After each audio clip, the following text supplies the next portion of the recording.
하루에도 수십 번을 들락날락하는 화장실. 화장실은 손을 씻고 양치도 하면서 내 몸의 청결을 유지하는 생활 필수 공간이지만 사실 화장실을 잘 들여다보면 우리 집 그 어느 곳보다도 세균이 가장 많은 최악의 장소라고 하는데요. 문제는 단지 세균이 많은 장소에 그치지 않고 화장실에 들어갈 때마다 우리 몸속으로 몰래 침투해 온갖 질병들을 일으킨다고 합니다. 이번 시간에는 화장실에서 무심코 사용했다간 나도 모르게 병을 일으키는 것은 어떤 것이 있는지 그리고 그 대처 방법은 무엇인지 함께 알아보겠습니다. 첫 번째는 변기입니다. 여러분, 혹시 변기 안에 이러한 분홍색의 얼룩을 보신 적 있으신가요? 변기뿐만 아니라 간혹 화장실 바닥이나 샤워부스 같은 곳에서도 어느 순간부터 정체 모를 분홍색 물질이 껴있는 것을 발견하곤 하는데요. 얼핏 보면 볼일을 보고 난 뒤에 남아 쌓인 찌꺼기 정도로 생각하여 별거 아니겠지 하고 그냥 방치하는 경우가 있는데 사실 이것은 우리의 호흡기에 심각한 감염을 일으킬 수 있는 박테리아 중 하나입니다. 세라티아 마르세센스라고 불리는 이 박테리아는 주로 습기가 많은 장소에서 발견되는데 특히 화장실 바닥이나 타일, 샤워기, 세면대 주변이나 변기, 화장실 파이프 등에서 발견되며 분홍색 또는 붉은색을 띠는 것이 특징입니다. 세라티아 마르세센스는 1819년 어느 이탈리아 약사에 의해 처음 발견되었는데 그간 연구 결과에 의하면 면역력이 약한 사람에게 감염을 유발하며 특히 상처가 있는 피부에 닿거나 호흡기를 통해 들어갈 경우 감염이 발생하며 폐렴을 일으키고 기저질환이 있는 환자에게는 심각한 합병증을 초래하기도 하며 요로감염, 결막염 등 다양한 질병을 일으킨다고 합니다. 이 박테리아는 한번 생기게 되면 완전히 박멸하기가 어렵고 청소를 해도 남아있는 소량의 세균이 다시 증식하기 쉬운 아주 까다로운 균이기도 합니다. 그렇기 때문에 균이 생기지 않도록 미리 예방하고 제거하는 방법이 중요한데 우선 세라티아 마르세센스는 습한 환경에서 번식하기 쉽기 때문에 샤워 후 욕실 환풍기를 켜거나 창문을 열고 습도를 줄여 건조하게 유지하는 것이 중요합니다. 또한 표백제나 소독제 등을 이용해 정기적으로 세척해주면 세균이 번식할 기회를 크게 줄일 수 있습니다. 두 번째는 샤워기입니다. 어느 한 50대 남성이 언제부터인가 기침이 점차 심해지더니 피가 섞인 가래가 나와 혹시 폐암이 아닌가 하는 두려운 마음에 급히 병원을 방문했는데요. 검사 결과 걱정했던 폐암은 아니었지만 비결핵 항상균 폐질환이라는 다소 생소한 병을 진단받고 말았는데요. 최근 들어 결핵사촌이라 불리는 비결핵 항상균 폐질환이라는 병이 급증하고 있는데 그 원인을 조사했더니 우리가 욕실에서 흔히 쓰고 있는 샤워기에서 많이 발생하는 병이라고 합니다. 샤워기를 오랫동안 쓰다 보면 내부에 때가 끼면서 수많은 박테리아가 증식하게 되는데 그 중에서도 특히 비결핵 항상균이라는 세균은 온수를 틀 때 수증기와 함께 뿜어져 나오면서 기관지에 감염을 일으킨다고 합니다. 보통 수돗물은 정수처리장에서 염소 소독을 거쳐 가정에 들어오지만 샤워기에 존재하는 비결핵균은 염소로도 살균이 쉽게 되지 않아 잘 사라지지 않는다고 하는데요. 비결핵 항상균에 감염되면 기침, 가래, 객혈, 발열 등과 함께 피로감, 식은땀, 체중 감소, 호흡곤란, 흉통 등의 증상이 나타나며 심하면 폐 속에 각종 염증을 일으켜 폐 기능을 크게 저하시킨다고 합니다. 치료 기간도 보통 1년 6개월에서 2년 정도로 상당히 많은 시간이 걸리고 재발 확률도 높기 때문에 절대 가볍게 봐선 안 되는 병이라고 하는데요. 일부 환자의 경우 병의 진행 경과가 빨라 치료하지 않고 방치하면 1년에서 2년 이내 폐가 망가져 사망에 이르는 경우도 있다고 합니다. 신체가 건강한 사람은 문제가 없겠지만 면역이 약한 분들이나 특히 기관지 확장증, 만성 폐쇄성폐 질환 등 평소 폐 건강이 좋지 않으신 분들은 한번 감염되면 치명적일 수 있기 때문에 절대 조심해야 한다고 전문가들은 조언하고 있습니다. 때문에 비결핵 항상균을 예방하기 위해서는 샤워기의 청결이 중요한데 샤워기 줄과 헤드를 분리하고 대야에 식초와 물을 1:1로 섞어서 하루 정도 담가놓고 세척하면 세균을 제거하는 데 도움이 되며 샤워기를 분리하기 번거롭다면 봉지에 내용물을 담아 그대로 샤워기에 감싸서 소독하는 것도 좋은 방법이 되겠습니다. 샤워기는 최소 6개월에서 1년에 한 번씩 교체할 것을 권장하고 있습니다.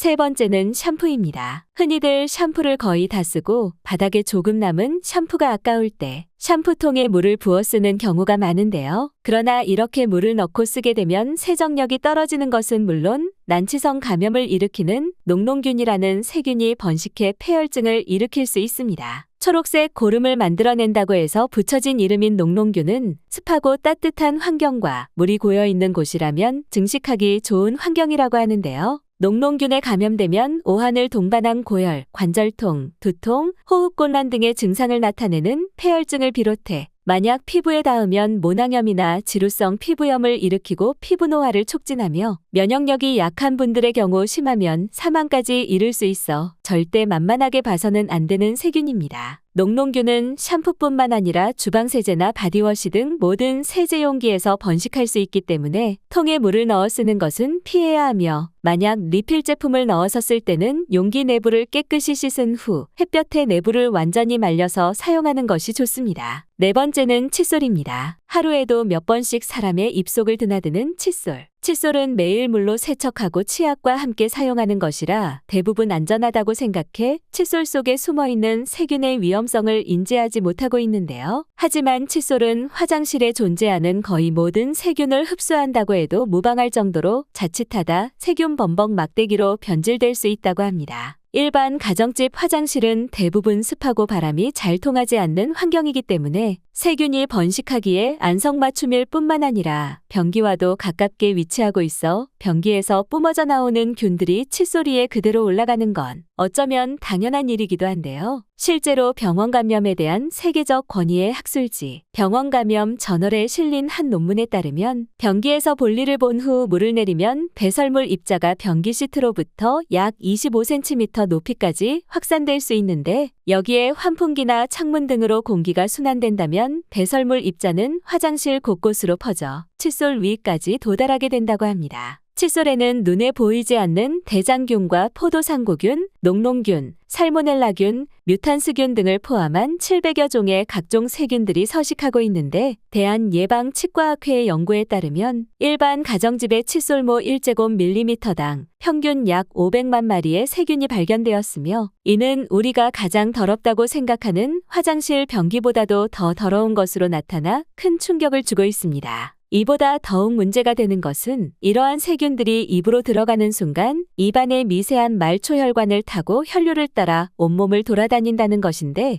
미국 로체스터대가 발표한 연구에 따르면 입속 뮤탄스균은 혈액을 타고 심장에 옮겨가 심내막염 같은 심장병을 일으키고 향후 치매를 일으키며 류마티스 관절염에도 영향을 끼친다고 합니다. 심지어 세균이 췌장으로 이동하면 췌장의 인슐린 분비세포를 파괴해 당뇨병을 일으키고 더 나아가 췌장암의 발병률을 높인다고 합니다. 전문가들은 욕실 안에 칫솔을 보관하기보다는 햇볕이 잘 들고 바람이 잘 통하는 곳에 두는 것을 권고하고 있으며 이것이 번거롭다면 양치를 하기 전에 칫솔을 흐르는 물에 충분히 씻는 것도 좋은 방법이 됩니다. 또한 주기적으로 칫솔 소독을 권장하고 있는데 일주일에 한 번 정도 알코올이 함유된 구강 청결제 칫솔을 30초 이상 담그거나 베이킹 소다를 넣은 따뜻한 물에 칫솔을 10분간 담가둔 뒤 깨끗이 씻어서 잘 건조시키면 충분히 소독 효과를 볼 수 있다고 합니다. 다섯 번째는 수도꼭지입니다. 혹시 수도꼭지를 빼서 확인해 보신 적 있으신가요? 영국 에스턴 대학교 미생물학 연구팀이 생활용품 위생 상태를 조사한 결과 TV 리모컨이나 화장실 변기보다 수도꼭지에서 가장 많은 세균이 검출된 것으로 나타나 큰 충격을 주고 있는데요. 수도꼭지에서 대장균과 포도상구균, 라지오넬라균 등의 세균들이 발견되었는데 이것이 우리 몸에 들어오면 피부질환이나 호흡곤란, 오한, 전신피로 등을 동반하며 심하면 장염 또는 폐렴을 일으킬 수 있기 때문에 절대 가볍게 여겨서는 안 된다고 합니다. 어느 한 방송사가 가정집에 방문해 11년 전에 설치한 세면대 수도꼭지의 오염도를 측정했더니 세균 오염도가 기준치 75배 이상으로 집계되는 충격적인 일도 있었습니다. 수도꼭지 안에 있는 거름망에 수돗물을 타고 들어온 이물질이 쌓이고 그곳에서 세균들이 증식하고 있다가 손을 씻거나 세안할 때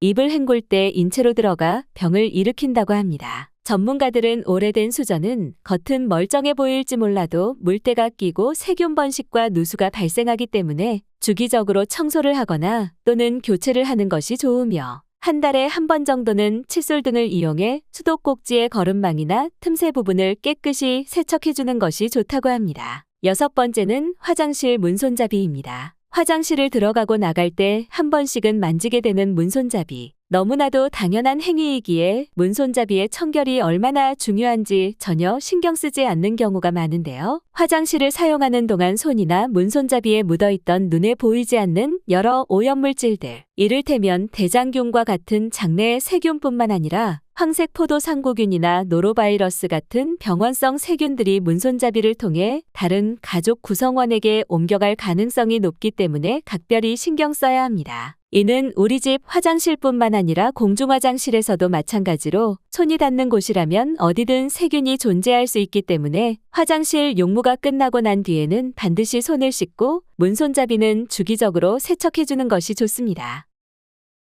오늘은 여기까지입니다. 오늘 영상이 도움이 되셨다면 좋아요와 구독 눌러주시고 소중한 분께 이 영상을 공유해주세요. 저는 더욱 유익한 영상으로 다시 찾아뵙겠습니다. 오늘도 건강하세요.